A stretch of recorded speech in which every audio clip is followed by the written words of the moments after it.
Welcome back to the deep dive. Usually when we sit down to record these, we're trying to expand your horizons. We're looking out, Right. or we're looking up. Right, way up. But today Right. we are doing the exact opposite. We're looking down. Straight down. Specifically, we're looking at the ground beneath our feet. And I don't just mean, checking the pavement for gum. I mean, really looking at what's going on maybe 3, 10, 30 feet below us. Which, if you stop and think about it, is probably the biggest blind spot we have. We walk over it every single day. We build on it, but we have almost zero concept of what's actually down there. Exactly. You see concrete, you see grass, and your brain just shortcuts to, okay, that's dirt. Yeah. But we've pulled 3 sources today that are going to completely shatter that idea. Because if you actually peel back that top layer, you find this incredibly crowded, chaotic, and sometimes downright mysterious archive. Oh, it's a fascinating space. And depending on which of our sources you listen to, the underground is either a graveyard of lost history, a network of secret tunnels, or, and this is the big one, the scene of a global cover-up. We are covering the whole spectrum today. We're calling these the documented underground, the rumored underground, and the theorized underground. I like that. We're moving from hard science to local folklore, and then finally into the deep end of alternative history. So to guide us through these layers, here's what we're working with. First, we have a heavy-duty technical document, an environmental impact assessment report from Dublin, Ireland. It sounds dry, but trust me, the things they found are wild. That's our scientific baseline. Then we're hopping over to Lancaster, Pennsylvania. We're diving into a local Reddit thread about a map of underground tunnels that, supposedly vanished into thin air. So that's our local lore, the modern campfire story. And finally, we have a transcript from a YouTube channel called My Lunch Break. This one presents a massive global theory about a lost old world civilization that is literally buried beneath us, from Cyprus to Alabama. So we have a government report, a community forum, and a conspiracy theory. It's the perfect trifecta to explore what's going on down there. Okay, let's unpack this. Let's start with the facts. The hard science. We're in Dublin. There's a proposed transit scheme, the Metrolink, and before they can dig, they have to see what's in the way. They produce this report. Now, for the listener who hasn't read one of these, what exactly are we looking at? So these reports are effectively legal and scientific shields. Before a city can build massive infrastructure, they have to catalog everything that might get destroyed. It's like a preemptive autopsy of the city's history. And what this one shows beautifully is the concept of stratigraphy. Stratigraphy, that's the whole layer cake thing, right? Exactly. Think of a city like Dublin as a lasagna. It's not just one city, it's a stack of them. You have the modern street level on top. But underneath that, you've got Georgian Dublin. Under that, medieval Dublin. Under that, Viking Dublin. And this report isn't just saying, oh, there might be stuff there. They're finding specific things that change the map. Right. There's one find in here that really blew my mind. They were investigating around Hammond Lane and Church Street, and they found a Hiberno-Norse Type 1 house. Right, and this is a huge find for the archaeologists. We're talking late 11th, early 12th century. This is that era where the Viking invaders are settling down, integrating, becoming Hiberno-Norse. And why is this specific house such a big deal? Because of where it is. It was found on the north side of the River Liffey. See, the traditional historical narrative, the map we thought we knew, suggested that the settlement was all heavily concentrated on the south side back then. So finding this house is like finding a puzzle piece that just doesn't fit the picture on the box. Precisely. It suggests the urban sprawl, the density of that whole Viking medieval transition was way more extensive than we thought. It completely redraws the boundaries of the ancient city. But here's where it gets really interesting to me. The report doesn't just catalog what they found. It catalogs how previous generations destroyed history. It talks about these Dutch billy houses. Yes, Dutch billies. Yeah. These were these gabled houses, very fashionable in the late 17th, early 18th centuries. They looked a bit like what you'd see in Amsterdam, hence the name. But to build a fashionable house back then, you needed a basement. You needed storage. Right. And the report details how when the developers of the 18th century dug those basements, they just smashed right through the medieval layers. They didn't care about Viking heritage. They wanted a wine cellar. It's history eating history. That is a great way to put it. The report explicitly says that the construction of these basements just erased the history of the previous 500 years in those spots. It reminds you that preservation is a very modern idea. For most of history, the ground was just space. Speaking of things we use the ground for, let's talk water. The report mentions the River Wad and the River Bradog. Mm. Now, I've looked at a map of Dublin. I don't see these rivers. You wouldn't. They're what we call lost rivers. As the city expanded, these streams and rivers just got in the way. They'd flood or they'd block roads or, they became open sewers. So what they do, they just buried They them. culverted them. They basically forced the river into a pipe or a stone channel and then just paved right over it. The report mentions Wad Bridge. Now, on a modern map, calling a straight Wad Bridge makes no sense because there's no water. But 6 feet down, that river is still rushing. That is such a wild image to me. You could be standing on a street corner waiting for a bus, checking your phone, and literally right beneath your feet, there's a river flowing in total darkness. It's a reminder that the natural landscape doesn't just vanish because we pour concrete on it. It just goes underground. Or a cemetery.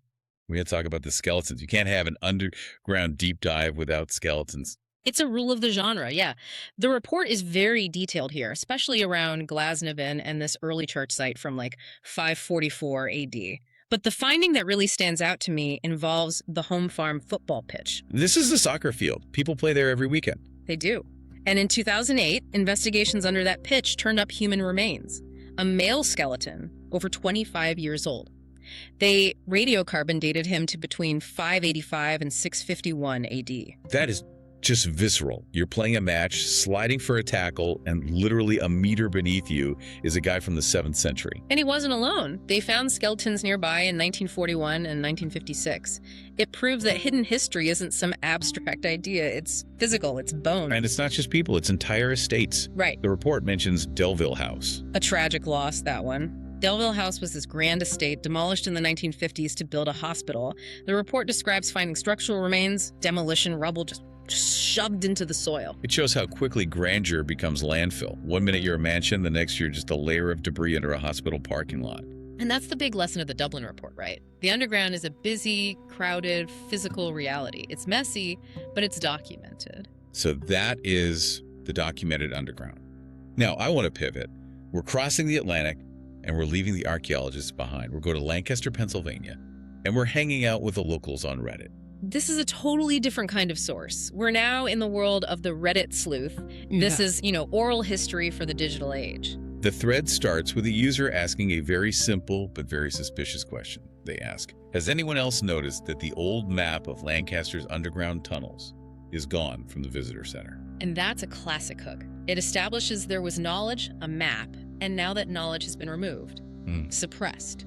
It's a little glitch in the matrix moment for the community. The user says this map used to hang near the back by the pamphlets. It showed old Subic lines, prohibition routes, whatever they claimed it was.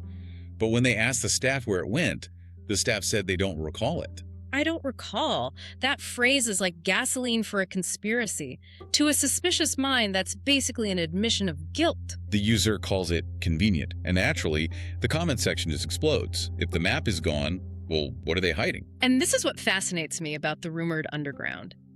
In the absence of the official map, the imagination just fills in the blanks. The community starts building their own map from rumors and stories. And the theories are all over the place. You've got the practical ones, old sewage lines, storm drains. Then you get the historical ones, prohibition routes for bootleggers, specifically under North Queen Street. Which is totally plausible historically. Lancaster's an old city. A lot of American cities use connected basements to move alcohol during Prohibition. But then it goes deeper. Underground railroad connections, Masonic lodges with sealed chambers. One user even jokes they're digging a tunnel to Dipko's basement. There's a psychological need there, isn't there? We want to believe the city has a secret function. It's not just a place to live, it's a puzzle to solve. If there are sealed chambers beneath the pavement, suddenly your Tuesday afternoon walk feels a lot more thrilling. There's one specific anecdote in the thread about the credit store that I loved. A user claims that back in the 70s, you could go into the basement of one store and come out in a completely different store on another street. That connectivity is key. It's the Narnia effect. The idea that the boundaries we see on the surface, wall A, wall B, they just don't apply underground. Down there, everything is connected. But then the thread gets into the boom. Yes, the mysterious noise. Several users talk about hearing a loud boom and feeling the ground shake. And one user gets incredibly technical about it. He speculates it could be a structural anomaly in the sublayer or localized pressure release. He even throws in elevated EM fluctuations. Notice the language shift there. He's trying to apply scientific sounding terms to a rumor. It validates the whole thing. It's not just a noise, it's a structural anomaly. It ties the physical event to the missing map. The logic becomes, the ground shook, the map is gone, therefore something is happening down there. And then you have my personal favorite user, Paperum Ninja. He's great. He claims, I should be into Dipko's basement by spring, implying he's digging his own tunnel. And the other user immediately replies, this smells like a cover story. Even the joke becomes part of the conspiracy. But it highlights a key difference here. In Dublin, the underground is a place you study. In Lancaster, it's a place you penetrate. You dig into it, you explore it. Because the authorities, the people who took the map, are the gatekeepers. Precisely. Ugh. In Lancaster, the underground is this battlefield between the official narrative and the locals who think they know the real truth. Which sets us up perfectly for our third source. Because if the Lancaster Redditors think the visitor center is hiding something, the YouTube channel My Lunch Break thinks everyone is hiding everything. Right. We are stepping into the deep end here. This is the theorized underground. This touches on the old world theory, which is often sort of adjacent to the Tartaria concept you might have seen online. So for the listener who has never stumbled onto this side of the internet, and it is a deep rabbit hole, break down the core argument of this transcript. The core argument is massive. It claims that the timeline of human history we're taught is fundamentally false. The source claims that a highly advanced global civilization existed as recently as the 1800s. They built these impossible structures. Right. And then there was a reset. A resec. A cataclysm, a wipe. And the claim is that the people we see in the history books, the pioneers, the Victorians, they weren't the builders, they were the survivors, or maybe squatters. The source calls them people living in shacks and outhouses who just moved into the ruins of this superior civilization. And the evidence they present for this is largely underground. Correct. The source takes us on this global tour. Cyprus, Syria, Pakistan. Specifically, sites like the tombs of the kings or the dead cities. Now, where an archaeologist sees a necropolis, a cemetery, this source sees old world tech, or maybe habitations that have been buried by this reset. They're particularly fixated on the scale of things. They mentioned the Chaukhandi tombs in Pakistan. Yes. The source notes that some of these structures are 12 to 14 feet tall. Now, standard archaeology says it's a grand monument. You build big to show respect for the dead. This source says, no, it's 12 feet tall because the people who used it were giants. Giants. Literal giants. The argument is, look at the door. The door is huge. Why build a huge door for a normal-sized human? It's a very literal interpretation of architecture. And it's not just overseas. The source points to the U.S., the Cahokia Mounds in Illinois and Moundville in Alabama. Historically, these are recognized as the centers of Mississippian culture. Huge earthen pyramids. But the source claims they aren't just piles of dirt. They argue they are buried buildings, temples, factories that were covered up by the reset and just look like hills now. And the reason we don't know this, the cover-up. The source has a specific name for the archaeologists. They call them the wizards. The wizards of the 1870s. This refers to the archaeologists and historians who established the modern timeline. And the source views excavation not as discovery, but as destruction. Excavation as looting. That's the phrase that stuck with me. Exactly. The theory goes, why do we dig up these sites? To hide the evidence. If you dig it up, you can remove the advanced tech, you can hide the giant bones, and you can tell the public, oh, look, we found some pottery. The pottery distraction. I have to say, the source seems personally offended by pottery shards. It's a clever rhetorical tactic. Pottery is mundane. It represents daily life. By dismissing it as a distraction, the source clears the deck to fantasize about the real find. They ask, why would a civilization that could cut these massive stones just be making clay bowls? It's a rejection of the slow, incremental progress of history. They want the magic. They want the giants. And they deeply distrust the dating methods. The transcript makes this recurring joke about dating sites based on local weeds or bushes. It's a complete dismissal of carbon dating or stratigraphy, the very things we trusted in the Dublin report. Here, those tools are part of the lie.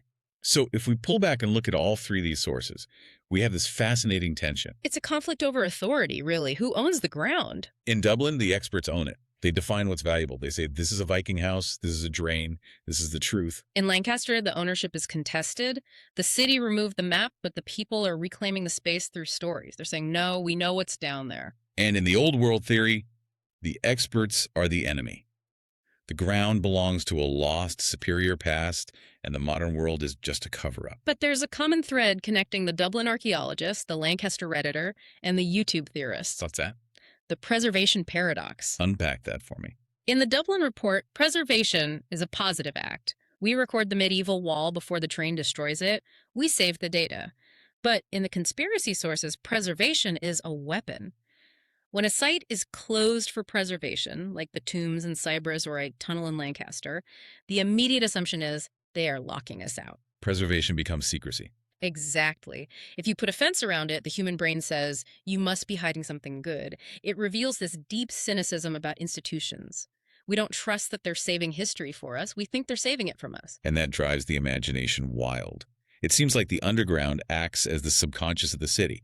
We dump our trash there, we bury our dead there, and we project our fears there. It's the ultimate black box. Because you can't see through the pavement, you can project anything onto it. A Viking house? Sure. A bootlegger tunnel? Why not? A giant's temple? If you don't trust the experts, that theory feels just as valid as the others. It's interesting that the Dublin report, the science, actually validates the core feeling of the conspiracy theorists. It confirms that the ground is crowded. There are things down there. That's the irony. The conspiracy theorists are right about the density. The ground is packed with ruins and bodies and lost infrastructure. They just disagree on what those things are. The reality, a 7th century skeleton under a football pitch, is actually pretty mind-blowing on its own. You don't really need giants to make that interesting. I would argue the reality is more profound. The idea that we're walking on layers of human lives, people who worked and ate and died right where we're standing, that connects us to humanity. The giant theory disconnects us. It says, we couldn't have built this, someone else did. That's a powerful distinction. One view connects us to our ancestors. The other alienates us from our own capabilities. So we've gone from the scientifically mapped grains of medieval Dublin to the missing maps of Pennsylvania to a global theory of giants and buried civilizations. We have seen that the ground beneath us is a very, very busy place. It really makes you look at your own floor differently. It does. It makes you realize the surface is just this thin crust. The YouTube source asks, where did the previous civilization go? Implying they're right under our feet. And the Lancaster source asks, where did the map go? Implying someone is curating our reality. And the Dublin source simply asks, what are we about to destroy to build the next thing? Fair question. Perhaps the most unsettling question for you, the listener, is this. What is currently sitting directly beneath your house? A stream, a skeleton, a bunker. And if you found a trapdoor leading down? Would you trust what the experts told you was inside? Thanks for listening to The Deep Dive. Keep diving.